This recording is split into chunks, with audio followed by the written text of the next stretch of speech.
Hello dear students, welcome back to my channel physics SPC. Electric charges and field का एक question. 3 point charges plus के q, minus के two q and plus के q are placed at the points 0, x बराबर 0, Y बराबर ए और Z बराबर 0। X बराबर 0, वाई बराबर 0, जेड बराबर 0 एंड एक्स बराबर ए, वाई बराबर 0 और जेड बराबर 0 respectively. The magnitude and direction of the electric dipole moment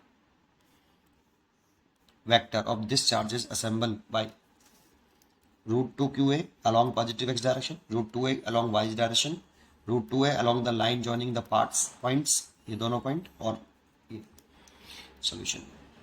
सबसे पहले इसका एक डायग्राम बनाइए और थोड़ा सा सावधानी से बनाना। सुने कैसे? देखो, उसने जो कोऑर्डिनेट रखे ना 3 पॉइंट चार्जेस प्लस के क्यू, एक्स बराबर 0 है और जेड बराबर भी 0 है, वाई बराबर ए है। इसका मतलब ये जो चार्ज है वो वाई एक्सिस पर प्लेस्ड है, ऑरिजिन से ए डिस्टेंस पर, और ये ऑरिजिन पे प्लेस्ड दिख रहा है। और ये वाला एक्स एक्सिस पर है, एक्स बराबर ए है, वाई बराबर 0 है और जेड बराबर 0 है। तो एक काम करते हैं, एक हम क्या करते हैं, एक्स कोऑर्डिनेट और वाई कोऑर्डिनेट बना लेते हैं।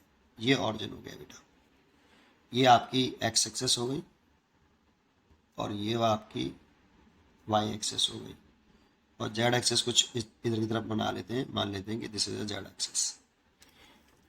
तो देखो, इस जगह पर ऑरिजिन है ये, तो इस जगह पर इसके कोऑर्डिनेट होगा यहाँ पे एक चार्ज प्लेस्ड है। कौन सा? देखो, एक्स बराबर 0, वाई बराबर 0 और जेड बराबर 0, ये ऑरिजिन वाला पॉइंट है, दिख रहा है ये वाला। लेकिन ये सेकंड पोजीशन पर है, दैट मीन्स यहाँ पे माइनस के 2 क्यूब प्लेस्ड है।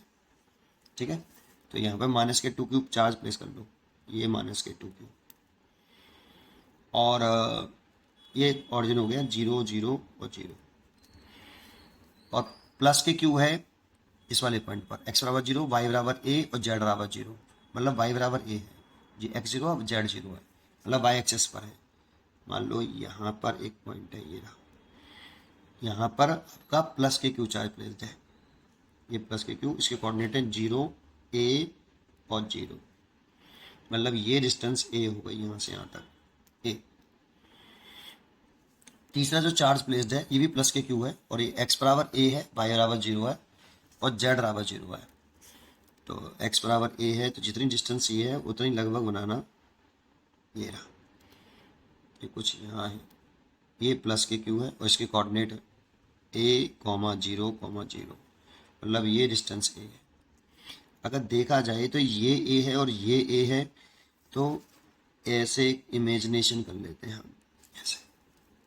ठीक है, अब पूछा क्या है, the magnitude and direction of electric dipole moment. अब इलेक्ट्रिक डाइपोल मोमेंट तो इलेक्ट्रिक डाइपोल का होता है, इसमें तो कोई भी इलेक्ट्रिक डाइपोल बहुत सौ को तो दिखता नहीं है, इसमें सर इलेक्ट्रिक डाइपोल ही नहीं है। तो इलेक्ट्रिक डाइपोल तो क्या होता है, एक सेम मैग्नीट्यूड हो और साइन अपोजिट हो, मैग्नीट्यूड सेम हो और साइन अपोजिट हो, तो उसको इलेक्ट्रिक डाइपोल मूवमेंट कहते हैं, इलेक्ट्रिक डाइपोल बोलते हैं। उस अरेंजमेंट को एक दूसरे से फाइनाइट डिस्टेंस पर रखे हो तो उस अरेंजमेंट का नाम इलेक्ट्रिक डाइपोल।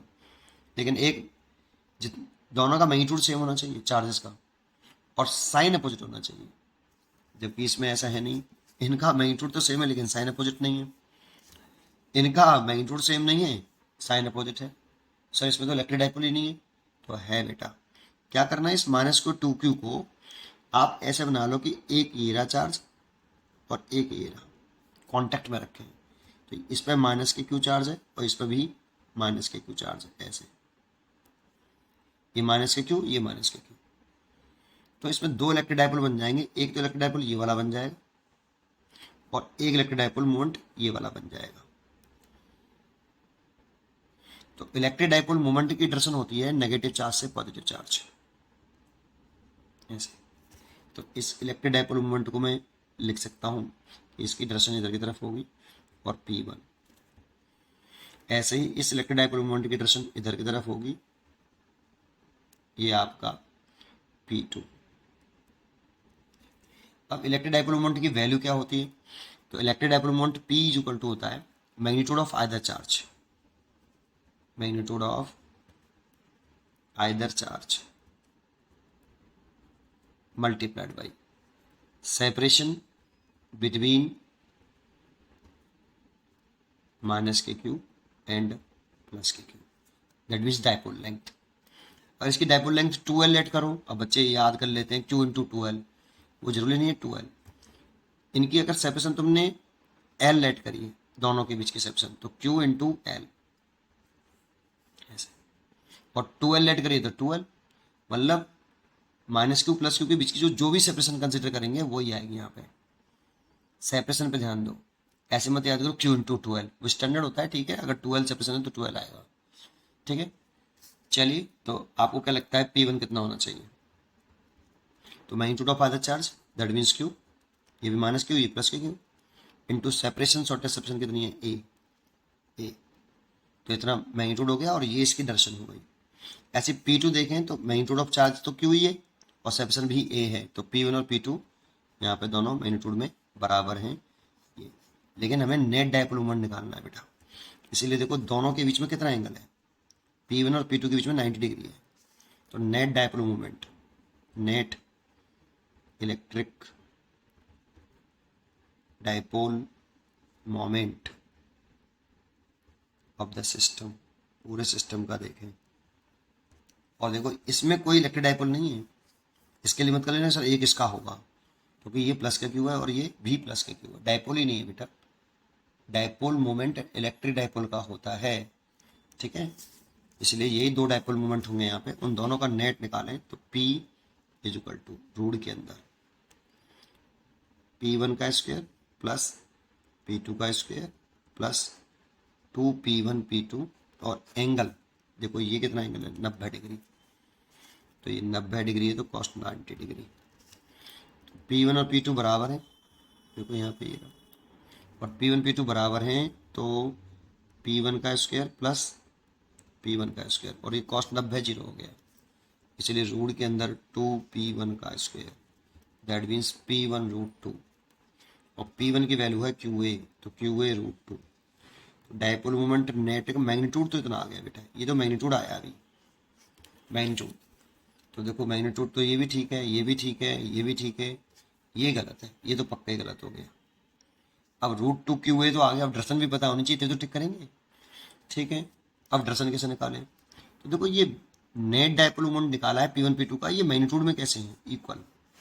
जब दो वेक्टर मैग्नीट्यूड में इक्वल हो तो उनका जो रिजल्टेंट होता है वो उसके बाइसेक्टर से जाता है। तो इनके बीच में एंगल 90 डिग्री है, तो इसके बाइसेक्टर से 45 डिग्री से रिजल्टेंट पास होगा, वो तो ठीक है। लेकिन एक बात आओ, ये ए है और ये ए है, तो इमेजिन देखो इस तरह से करना कि एक स्क्वायर बन जाएगा बेटा आपका। ये देखो ये एक स्क्वायर बन गया, क्योंकि ये साइड ए है और ये साइड ए है, तो ये भी ए होगी और ये भी ए होगी, है ना। तो इस वाले पॉइंट के कोऑर्डिनेट क्या होंगे? तुम्हें क्या लगता है इस वाले पॉइंट के कोऑर्डिनेट क्या होने चाहिए?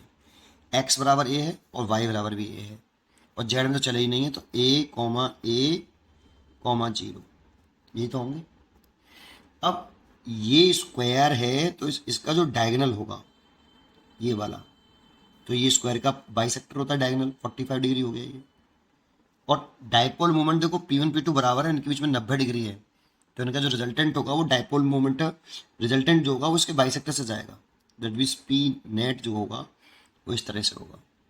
तो नेट डायपोल मोमेंट की डायरेक्शन होगी वो x बराबर 0, y बराबर 0, z बराबर 0, और x बराबर a, y बराबर a और z बराबर 0, इसको ज्वाइन करने वाली लाइन के अलॉन्ग होगी।